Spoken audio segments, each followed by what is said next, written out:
പഠിക്കണമെന്ന് പറയുമ്പോൾ തന്നെ നിങ്ങൾക്ക് ടോർച്ചർ ചെയ്യുന്നൊരു ഫീൽ ഉണ്ടാകാറില്ലേ? എന്നാൽ ഇന്ന് ഈ വീഡിയോ കാണുന്നതിലൂടെ പഠിക്കുന്നതിനെ പറ്റിയുള്ള നിങ്ങളുടെ റോങ് പെർസെപ്ഷൻ എന്നേക്കുമായി മാറുന്നതാണ്. പഠിക്കുന്നതിനെപ്പറ്റി ആലോചിക്കുമ്പോൾ സന്തോഷം മാത്രമേ നിങ്ങളുടെ മനസ്സിൽ ഇനി ഉണ്ടാവുകയുള്ളൂ. ഇവിടെ നിന്നാണ് ടോപ്പർ ആകുന്നതിലേക്കുള്ള നിങ്ങളുടെ യാത്ര ആരംഭിക്കുന്നത്. ഒരു ടോപ്പർ സ്റ്റുഡൻറ്റിൻ്റെ മൈൻഡ് ഡിസ്ട്രാക്റ്റഡ് ആകാത്തത് അവർക്ക് പഠിക്കണമെന്നുള്ള അമിതമായ ആഗ്രഹമുള്ളതുകൊണ്ടാണ്. അത് നിങ്ങളിൽ ഇല്ലാത്തതാണ് നിങ്ങൾക്ക് നല്ല രീതിയിൽ പഠിക്കാൻ സാധിക്കാത്തതിൻ്റെ കാരണം. എന്നാൽ ഇന്ന് ഈ വീഡിയോ കാണുന്നതിലൂടെ നിങ്ങളുടെ മുഴുവൻ ചിന്താഗതിയും മാറുന്നതാണ്. So be ready to be a topper.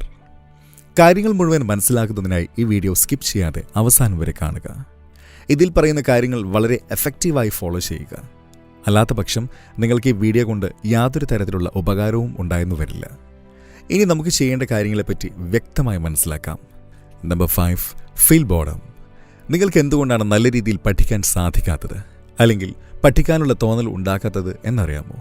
വേറൊന്നുമല്ല, പഠനത്തെക്കാൾ കൂടുതൽ സന്തോഷം നൽകുന്ന പല കാര്യങ്ങളും ഉള്ളത് തന്നെയാണ് അതിനുള്ള കാരണം.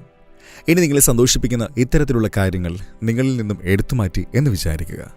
അപ്പോൾ എന്തായിരിക്കും സംഭവിക്കുക? 2 ദിവസമായി ഭക്ഷണം കഴിക്കാതെ നിങ്ങൾ വിശന്നിരിക്കുകയാണെന്ന് വിചാരിക്കുക. അപ്പോഴാണ് നിങ്ങളുടെ മുന്നിലേക്ക് നിങ്ങൾക്ക് ഇഷ്ടമില്ലാത്ത ഭക്ഷണം കൊണ്ടുതരുന്നത്. ഇനിയാണ് ശരിക്കുമുള്ള ചോദ്യം വരുന്നത്: നിങ്ങൾ ഇഷ്ടമില്ലാത്ത ഭക്ഷണം കഴിക്കുമോ? ഇതിനുള്ള ഉത്തരം തീർച്ചയായും യെസ് ആയിരിക്കും. കാരണം വിശന്നാൽ ഇഷ്ടമുള്ളതാണെങ്കിലും ഇഷ്ടമല്ലാത്തതാണെങ്കിലും വിശപ്പ് മാറ്റുവാനായി നമ്മൾ ഏത് തരത്തിലുള്ള ഭക്ഷണവും കഴിക്കും. വിശന്നാൽ പുല്ലും തിന്നും എന്നാണല്ലോ. ഇതുതന്നെയാണ് പഠനത്തിൻ്റെ കാര്യത്തിലും സംഭവിക്കുക. പഠിക്കുക എന്നത് വളരെ കഠിനമായ ഒരു കാര്യമാണെന്നതിൽ യാതൊരു സംശയവുമില്ല. പഠിക്കുന്നതിന് വേണ്ടി ഒരുപാട് എഫേർട്ട് ഇട്ടതിന് ശേഷവും വളരെ കുറച്ച് ഡോപ്പമിൻ മാത്രമേ റിലീസാകാറുള്ളൂ.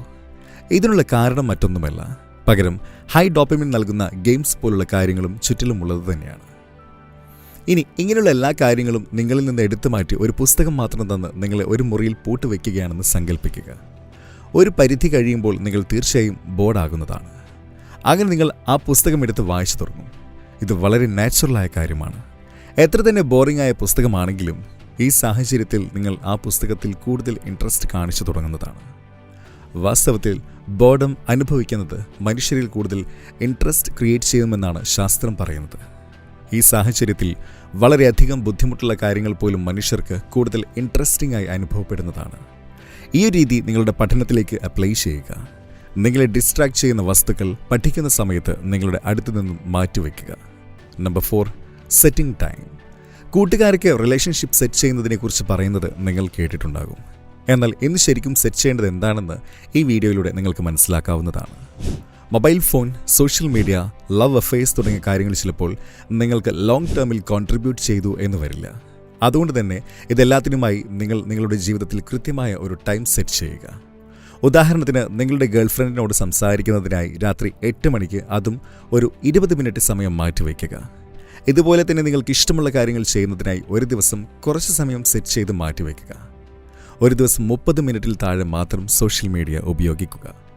ഇങ്ങനെ ചെയ്യുന്നതിലൂടെ നിങ്ങൾക്ക് വളരെ എഫിഷ്യൻ്റായി പഠിക്കാനും അതുപോലെ തന്നെ ദിവസം മുഴുവൻ എനർജറ്റിക്കായി ഇരിക്കുവാനും സാധിക്കുന്നു. ചുരുക്കി പറഞ്ഞാൽ, സമയം നഷ്ടമാക്കുന്ന തരത്തിലുള്ള കാര്യങ്ങൾ ചെയ്യുന്നതിന് വേണ്ടി കുറച്ച് സമയം മാറ്റിവെക്കുക. അതിലൂടെ ബാക്കി സമയം നല്ല രീതിയിൽ ഉപയോഗിക്കാൻ സാധിക്കുന്നതാണ്. പക്ഷേ ഒരുപാട് നേരം എങ്ങനെയാണ് പഠിക്കാൻ സാധിക്കുക? അതിനുള്ള ടെക്നിക്കാണ് നമ്പർ 3, BS ടെക്നിക്. ഒരു മനുഷ്യനെ കൊണ്ട് ഫുൾ ഫോക്കസോടുകൂടി മാക്സിമം 2 മണിക്കൂറൊക്കെ തുടർച്ചയായി പഠിക്കാൻ സാധിക്കുള്ളൂ എന്നാണ് ശാസ്ത്രം പറയുന്നത്. 2 മണിക്കൂറിന് ശേഷം നമ്മുടെ ശ്രദ്ധയുടെ അളവ് കുറയുന്നതാണ്. ഉദാഹരണമായി പറഞ്ഞാൽ, ആദ്യത്തെ 2 മണിക്കൂർ കൊണ്ട് നിങ്ങൾ 5 പേജ് പഠിക്കുകയാണ് എന്ന് കരുതുക.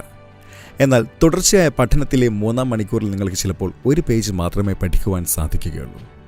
നിങ്ങളുടെ എഫിഷ്യൻസി വർദ്ധിപ്പിക്കാനും അതുപോലെ തന്നെ കൂടുതൽ സമയം പഠിക്കാനുമായി പഠനത്തിനിടയിൽ ചെറിയ ഇടവേളകൾ എടുക്കുക. ആദ്യം 2 മണിക്കൂർ സമയം സെറ്റ് ചെയ്തു വെച്ച് പഠിക്കുക. മറ്റൊരു കാര്യവും ചെയ്യാൻ പാടില്ല. പഠനം തീരുന്നതിന് മുന്നേ നിങ്ങൾക്ക് മറ്റേതെങ്കിലും കാര്യം ചെയ്യേണ്ടി വന്നാൽ ആ സമയം സ്റ്റോപ്പ് വാച്ച് പോസ്റ്റ് ചെയ്തു വയ്ക്കുക. പിന്നെ പഠനം തുടരുമ്പോൾ സ്റ്റോപ്പ് വാച്ചിൽ ടൈം റെസ്യൂം ചെയ്യുക. ഇതുപോലെ 2 മണിക്കൂർ പഠനം പൂർത്തിയാക്കിയതിന് ശേഷം 30 മിനിറ്റ് നേരത്തേക്ക് ഒരു ബ്രേക്ക് എടുക്കുക. എന്നാൽ ഇതിൽ നിങ്ങളൊരു കാര്യം പ്രത്യേകം ശ്രദ്ധിക്കണം. മിക്കവാറും വിദ്യാർത്ഥികൾ സ്റ്റഡി ബ്രേക്ക് ടൈമിൽ മൊബൈൽ ഫോൺ ഉപയോഗിക്കുകയോ അല്ലെങ്കിൽ പാട്ട് കേൾക്കുകയോ ആണ് ചെയ്യുന്നത്. ഇങ്ങനെ ചെയ്യുന്നതിലൂടെ നിങ്ങൾക്ക് കൂടുതൽ ഡിസ്ട്രാക്ഷൻ ഉണ്ടാവുകയുള്ളൂ. അതുകൊണ്ട് ഈ സമയത്ത് മൊബൈൽ ഫോൺ ഒരു കാരണവശാലും ഉപയോഗിക്കരുത്. പകരം ഇഷ്ടമുള്ള എന്തെങ്കിലും ഫുഡ് കഴിക്കുകയോ കുറച്ചു നേരത്തേക്ക് നടക്കുകയോ സ്ട്രെച്ചിങ്ങോ ലാഫിംഗ് യോഗയോ ഒക്കെ ചെയ്യുക. Number 2, teach it.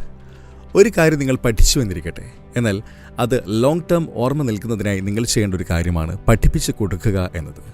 നിങ്ങൾ പഠിച്ച കോണ്ടന്റ് മറ്റൊരാൾക്ക് പറഞ്ഞു കൊടുക്കുക. ആൽബർട്ട് ഐൻസ്റ്റീൻ പറഞ്ഞൊരു കാര്യമാണ്, നിങ്ങൾക്ക് നല്ല രീതിയിൽ പറഞ്ഞു കൊടുക്കാൻ സാധിക്കാത്ത ഒരു കാര്യം നിങ്ങൾ നല്ല രീതിയിൽ പഠിച്ചിട്ടില്ല എന്നത്. ഇത് വാസ്തവമാണ്. ഒരു കാര്യം മറ്റൊരാൾക്ക് പഠിപ്പിച്ച് കൊടുക്കുന്നതിനായി അതിനെപ്പറ്റി നല്ല അറിവുണ്ടാകേണ്ടത് അത്യാവശ്യമാണ്. അതുകൊണ്ട് തന്നെ മറ്റൊരാൾക്ക് പഠിപ്പിച്ച് കൊടുക്കേണ്ട കാര്യമാണ് എന്ന ചിന്തയിലാണ് നിങ്ങൾ പഠിക്കുന്നതെങ്കിൽ തീർച്ചയായും നിങ്ങൾക്ക് കൂടുതൽ നന്നായി കാര്യങ്ങൾ മനസ്സിലാക്കാൻ സാധിക്കും. Number 1, follow any hobby. Study ടിപ്സിൽ ഹോബിക്ക് എന്താണ് കാര്യം എന്ന് നിങ്ങൾ ചിലപ്പോൾ ചിന്തിക്കുന്നുണ്ടാകാം. എന്നാൽ നിങ്ങൾ ഒരു കാര്യം മനസ്സിലാക്കണം, നമ്മൾ ഈ ജീവിതത്തെ ആസ്വദിക്കുകയാണ് വേണ്ടത്, അല്ലാതെ സ്ട്രഗിൾ മാത്രം ചെയ്യുകയല്ല. പഠനം എന്നത് നിങ്ങളുടെ സൈഡിൽ നിന്നും ഒരുപാട് എഫേർട്ട് നൽകേണ്ട ഒരു പ്രവൃത്തിയാണ്. കഷ്ടപ്പെട്ട് പഠിച്ചതിന് ശേഷം നിങ്ങൾ നിങ്ങളുടെ ഇഷ്ടവിനോദം ചെയ്യുന്നതിനായി കുറച്ച് സമയം കണ്ടെത്തുന്നതിലൂടെ നിങ്ങൾക്ക് നിങ്ങളുടെ മാനസികാരോഗ്യം നല്ല രീതിയിൽ നിലനിർത്താൻ സാധിക്കും. നിങ്ങളുടെ ജീവിതത്തിൽ നല്ലൊരു എൻവയോൺമെൻറ്റ് ക്രിയേറ്റ് ചെയ്യുന്നതിന് സഹായിക്കുന്ന മികച്ച ഒരു കാര്യമാണ് ഹോബി. അങ്ങനെ ഒരു വിനോദം പിന്തുടരുന്നതിലൂടെ നിങ്ങൾക്ക് തന്നെ ഒരു ഗുഡ് ഫീലിംഗ് ഉണ്ടാകുന്നതാണ്. അങ്ങനെ നിങ്ങൾക്ക് പഠിക്കുന്നതിലും സന്തോഷം തോന്നുന്നതാണ്. അങ്ങനെ പഠനത്തിൽ നിങ്ങളുടെ എഫിഷ്യൻസിയും പ്രൊഡക്ടിവിറ്റിയും വർദ്ധിക്കുന്നതാണ്. അതുകൊണ്ട് തന്നെ ഇന്നു മുതൽ നിങ്ങൾ എന്തെങ്കിലും ഒരു ഹോബി തിരഞ്ഞെടുക്കുക. അത് ചിലപ്പോൾ ഗാർഡനിങ് ആകാം, സ്പോർട്സ്, ആർട്സ് തുടങ്ങിയ എന്ത് വേണമെങ്കിലും ആകാം. ഇതുപോലെ നിങ്ങൾ കലാപരമായി ചെയ്യുന്ന ഒരു കാര്യം നിങ്ങൾക്ക് സന്തോഷം നൽകുന്നുണ്ടെങ്കിൽ അത് തീർച്ചയായും നല്ലതായിരിക്കും. എന്നാൽ എൻജോയ്മെൻറ്റ് മാത്രം ചെയ്യുന്നത് നിങ്ങളുടെ ജീവിതത്തിൽ ഗുണകരമായിരിക്കില്ല. ഈ വീഡിയോയിൽ പറഞ്ഞ കാര്യങ്ങൾ തീർച്ചയായും നിങ്ങളെ നല്ല രീതിയിൽ പഠിക്കുവാൻ സഹായിക്കുന്നതാണ്. ഇന്ന് മനസ്സിലാക്കിയ കാര്യങ്ങൾ പ്രോപ്പർലി ഫോളോ ചെയ്യുന്നതിലൂടെ തീർച്ചയായും നിങ്ങൾക്ക് എഫിഷ്യൻ്റ്ലി പഠിക്കുവാൻ സാധിക്കും. വീഡിയോ ഇഷ്ടമായെന്ന് കരുതുന്നു. Thank you.